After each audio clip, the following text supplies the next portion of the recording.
Israel, America, Iran war మొత్తం కూడా ఇరాన్లో ఉన్న క్రూడ్ ఆయిల్ కోసమే జరుగుతుంది కానీ ఇరాన్ ప్రజల కోసం, ఇరాన్ న్యాయ పోరాటం కోసం మాత్రం కాదు. కానీ మొసలి డొనాల్డ్ ట్రంప్ ఇరాన్ యుద్ధానికి ముందు చెప్పింది ఏంటంటే ఇరాన్లో అణ్వాయుధాలు తయారు చేస్తున్నారని, ఉగ్రవాదాన్ని ఉసిగొల్పుతున్నారని, ఇరాన్ ప్రజలకు స్వేచ్ఛనిస్తాము, ప్రజాస్వామ్యాన్ని ఇస్తామని అన్నాడు. కానీ అమెరికన్స్ కి ఇరాన్ ప్రజలపైన ఎందుకింత ప్రేమ ఉంటుంది ఒక్కసారి ఆలోచించండి. ట్రంప్ కి, అమెరికన్స్ కి ఇరానియన్స్ పైన, ఇరాన్ ప్రజలంటే ప్రేమ లేదు, ఏం లేదు. వాళ్ళ టార్గెట్ ఒక్కటే, ఇరాన్ లో ఉన్న క్రూడ్ ఆయిల్ ని సొంతం చేసుకోవడం, ప్రపంచంలో ఉన్న ఆయిల్, క్రూడ్ ఆయిల్ పైన ఫుల్ కంట్రోల్ ని తెచ్చుకోవడం. అందుకే జనవరిలో నికోలస్ మదురో పైన డ్రగ్స్ ట్రాఫికింగ్ కేసు పెట్టి అరెస్ట్ చేసి వెనుజులా ఉన్న ఆయిల్ పైన ఫుల్ కంట్రోల్ తెచ్చుకుంది అమెరికా. అదే విధంగా అమెరికా ఇప్పుడు ఇరాన్ పైన అణ్వాయుధాలు తయారు చేస్తున్నారని, ఉగ్రవాదాన్ని ఉసిగొల్పుతున్నారని ఆరోపణలు చేసి ఇరాన్ లో ఉన్న క్రూడ్ ఆయిల్ ని తమ గుప్పిట్లో తెచ్చుకోవడానికి ప్రయత్నిస్తుంది. ఒకవేళ ఇరాన్ న్యూక్లియర్ వెపన్స్ తయారు చేస్తున్న మాట నిజమే అయితే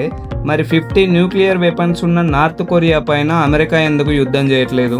ఎందుకంటే నార్త్ కొరియాలో ఒక్కటి కూడా క్రూడ్ ఆయిల్ రిజర్వ్స్ లేవు. నార్త్ కొరియాతో యుద్ధం చేసి ఆ దేశాన్ని అమెరికా ఆక్రమించినా అమెరికాకు చిల్లి గవ్వ కూడా లాభం ఉండదు. అదే ఇరాన్ దగ్గర అయితే ప్రపంచంలోనే అతిపెద్ద ఆయిల్ రిజర్వ్స్ ఉన్నాయి. 158 బిలియన్ బ్యారెల్ ఆయిల్ రిజర్వ్స్ ఉన్నాయి. వీటి వాల్యూ ఆల్మోస్ట్ $15 ట్రిలియన్. కాబట్టి ఏ దేశంలో అయితే న్యూక్లియర్ వెపన్స్ ఉంటే అమెరికా ఆ దేశం పైన సుంకాల్ని విధిస్తుంది. కానీ ఏ దేశంలో అయితే క్రూడ్ ఆయిల్, గోల్డ్ మైన్స్ ఉంటాయో ఆ దేశం పైన న్యూక్లియర్ వెపన్స్ తయారు చేస్తున్నారని, ఉగ్రవాదాన్ని ఉసిగొల్పుతున్నారని ఆరోపణలు చేసి ఆ దేశ అధ్యక్షుడిని అరెస్ట్ చేయడం లేదా చంపేయడం చేసి ఆ దేశం యొక్క క్రూడ్ ఆయిల్ పైన ఫుల్ కంట్రోల్స్ తెచ్చుకుంటుంది America. For example Saddam Hussein Iraq లో అణ్వాయుధాలు తయారు చేస్తున్నారని ఆరోపణలు చేసి ఆ దేశ ప్రజలతోనే అన్యాయంగా సద్దాం హుస్సేన్ ని చంపింపజేసి ఇరాక్ లో ఉన్న క్రూడ్ ఆయిల్ పైన ఫుల్ కంట్రోల్ తీసుకొని అమెరికా కంపెనీస్ ఇరాక్ లో $39 బిలియన్ ని సంపాదించాయి. ఇంకో మైండ్ బ్లోయింగ్ విషయం ఏంటి అంటే ఎప్స్టీన్ ఫైల్స్ ని డైవర్ట్ చేయడానికి ఆర్టిఫిషియల్ క్రైసిస్ ని క్రియేట్ చేసి ఇరాన్ తో జరిగే యుద్ధం గురించి అందరూ మాట్లాడేలాగా మీడియాను, సోషల్ మీడియాను డైవర్ట్ చేశారు. ఎందుకంటే ఈ ఎప్స్టీన్ ఫైల్స్ లో ఆల్మోస్ట్ 150 మందికి పైగానే American politicians, billionaires, business magnates involve అయి ఉన్నారు. ఈ ఎప్స్టీన్ ఫైల్స్ గానీ ఇలాగే కంటిన్యూ అయితే ఈ 150 మంది జైలుకు వెళ్ళవలసి వస్తుందని ఆలోచించి వాళ్ళను వాళ్ళు కాపాడుకోవడానికి ఆర్టిఫిషియల్ క్రైసిస్ ని క్రియేట్ చేసి అలీ ఖమేనీని లేపేసి మన మైండ్ ని మొత్తం కూడా ఇరాన్ వార్ పైకి షిఫ్ట్ చేశారు.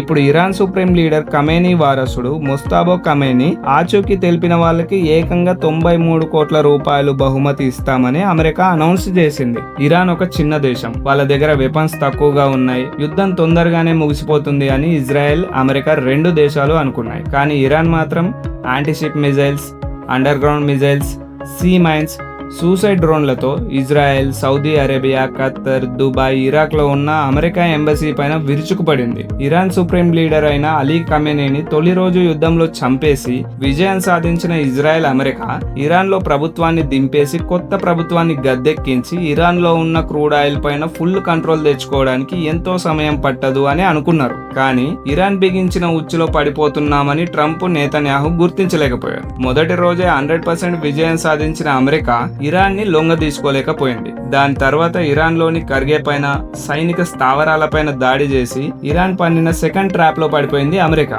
యుద్ధాన్ని ఇంకా పెంచే అవకాశం అమెరికాకు ఉంది, కానీ ఇరాన్ అంత తేలిగ్గా లొంగిపోయేలా కనిపించడం లేదు.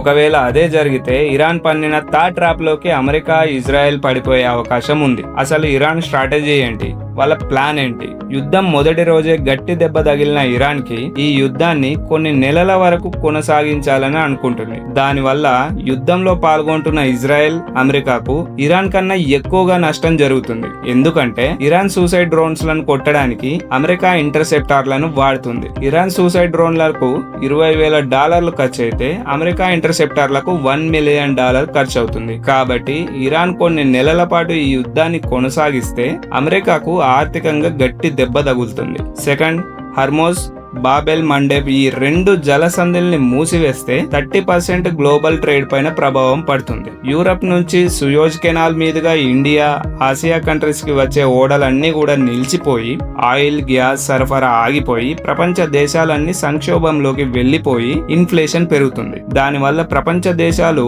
ట్రంప్ పైన యుద్ధాన్ని ఆపేయాలని ప్రెజర్ చేస్తాయి. థర్డ్, అమెరికా గల్ఫ్ కంట్రీస్ కి మధ్య ఉన్న సంబంధాన్ని దూరం చేయడం. గల్ఫ్ కంట్రీస్ లో ఉన్న ప్రజలు ఆ దేశ ప్రభుత్వాన్ని మనమెందుకు అమెరికాకు సపోర్ట్ చేయాలి అని నిలదీసేలా చేయడమే ఇరాన్ స్ట్రాటజీ. ఇప్పుడు ఈ యుద్ధం వల్ల మన ఇండియాకి, ఇండియన్స్ కి ఎంత నష్టం జరగబోతుందో తెలుసుకుందాం. ఫస్ట్, హార్ముజ్ జలసంధి. ప్రపంచంలోని ఆయిల్ ఆల్మోస్ట్ 20% ఈ జలసంధి మార్గం ద్వారానే వెళ్తుంది. ఈ జలసంధిని మూసేస్తే ప్రపంచానికి ఆయిల్ ట్రాన్స్పోర్ట్ తగ్గిపోతుంది. బాబెల్ మండెబ్ జలసంధి. ఈ జలసంధిని గనక మూసివేస్తే యూరప్, ఆసియా ట్రేడ్ ఆగిపోతుంది. ఇండియా తన ఆయిల్ లో 85% ఆయిల్ ని గల్ఫ్ కంట్రీస్ నుంచే ఇంపోర్ట్ చేస్తుంది. ఈ రెండు జలసంధుల్ని గనక మూసివేస్తే ఇండియాలో పెట్రోల్, డీజిల్, గ్యాస్, ఎలక్ట్రిసిటీ అన్ని కూడా ధరలు పెరిగిపోతాయి. సెకండ్, గల్ఫ్ లో ఉన్న 90 లక్షల మంది భారతీయులు Dubai, Saudi, Khattar, Kuwait, Oman లో మన Indians construction, transport, oil industries లో పనిచేస్తున్నారు. ఈ యుద్ధం గనక ఇలాగే కంటిన్యూ అయితే కన్స్ట్రక్షన్స్,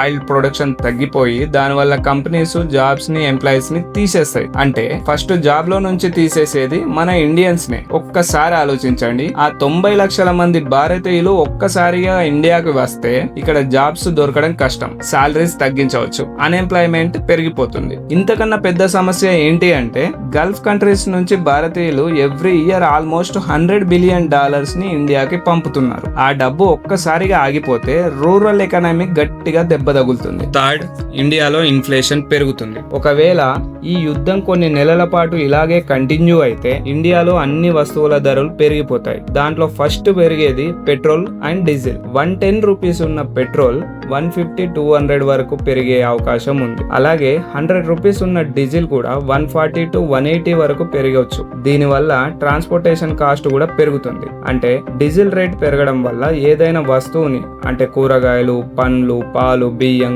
కూల్ డ్రింక్స్ షిప్పింగ్ చేయాలి అంటే షిప్పింగ్, ట్రాన్స్పోర్టింగ్ కాస్ట్ పెరుగుతుంది. దీనివల్ల కూరగాయలు, పండ్లు, పాలు, బియ్యం అన్ని కూడా 10-30% వరకు ధరలు పెరిగే అవకాశం ఉంది. వీటన్నింటినీ దృష్టిలో ఉంచుకొని ఇండియన్ గవర్నమెంట్ కొన్ని చర్యలు తీసుకుంది. ఇండియా ఇప్పుడు ద రష్యన్ బ్యాక్ డోర్ స్ట్రాటజీని ఓపెన్ చేసింది. ఒకవేళ ఇరాన్ హర్ముజ్, బాబెల్ మండెబ్ జలసంధుల్ని మూసేసి ఆయిల్ ఆపేస్తే ఇండియాకి వెంటనే రష్యాలోని వ్లాడివోస్టాక్ పోర్ట్ నుంచి చెన్నై పోర్ట్ కి ఆయిల్ ఇంపోర్ట్ చేసుకునే సీక్రెట్ అగ్రిమెంట్ ని చేసుకుంది. కాబట్టి Israel, America and Iran war వల్ల ఆయిల్ ప్రైజెస్, ఇన్ఫ్లేషన్ పెరగకుండా ఇండియన్ గవర్నమెంట్ ముందు జాగ్రత్త చర్యలు తీసుకుంటుంది. ఈ విషయంలో మాత్రం హ్యాట్స్ ఆఫ్ చెప్పాలి మన ఇండియాకి అండ్ ఇండియన్ గవర్నమెంట్ కి. సో మనం ఇప్పుడు ఈ వార్ వల్ల తీసుకోవాల్సిన ప్రికాషన్స్, జాగ్రత్తల గురించి మాట్లాడుకుందాం. ఫస్ట్, ఫ్యూల్ వాడడం తగ్గించాలి. అవసరం లేకపోయినా వెహికల్ ని నడపడం, వాడడం తగ్గించండి. మాక్సిమం పబ్లిక్ ట్రాన్స్పోర్ట్ లో ట్రావెలింగ్ చేయండి.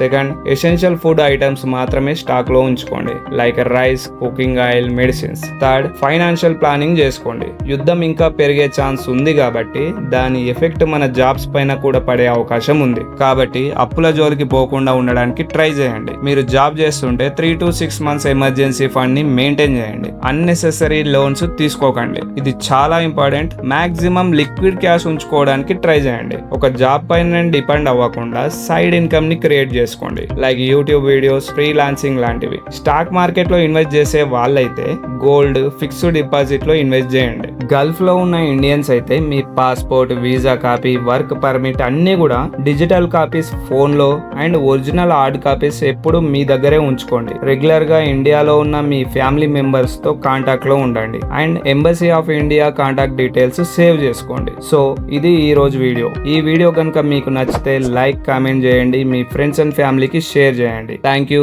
జై హింద్.